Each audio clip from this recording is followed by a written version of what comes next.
Allergy தொந்தரவு இருக்கிறவங்களுக்கு இந்த எலுமிச்சை ஜூஸ் ரெகுலராக சாப்பிட்றது அப்படிங்கிறது கண்டிப்பாக அவங்க அலர்ஜியை குறைக்கும். இதில் இருக்கக்கூடிய வைட்டமின் சி, எலுமிச்சையில் இருக்கக்கூடிய வைட்டமின் சி நம்ம உடல் எதிர்ப்பு சக்தியை அதிகரிக்கும். இரண்டாவது நன்மை, இப்போ கிட்னியில கற்கள் உருவாகுது அப்படின்னு வைங்களேன். கிட்னி கற்கள்ல பெரும்பாலான கற்கள் ஆக்சலேட் கற்கள். இந்த ஆக்சலேட் கற்கள் நம்ம சிட்ரிக் ஆசிட் சாப்பிடும்போது இந்த ஆக்சலேட் உருவாகிறத நம்மளால குறைக்க முடியும்.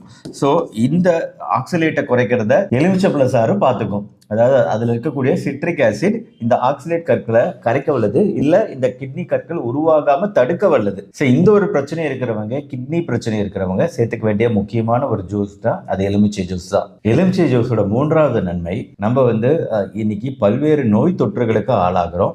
அது பாக்டீரியா கிருமியினாலே இருக்கலாம், இல்லை ஃபங்கஸ் பூஞ்சை கிருமியினாலே இருக்கலாம், இல்லை வைரஸ் கிருமியினாலே இருக்கலாம். பட் இந்த மாதிரி கிருமிகளுக்கு எதிராக போராடக்கூடிய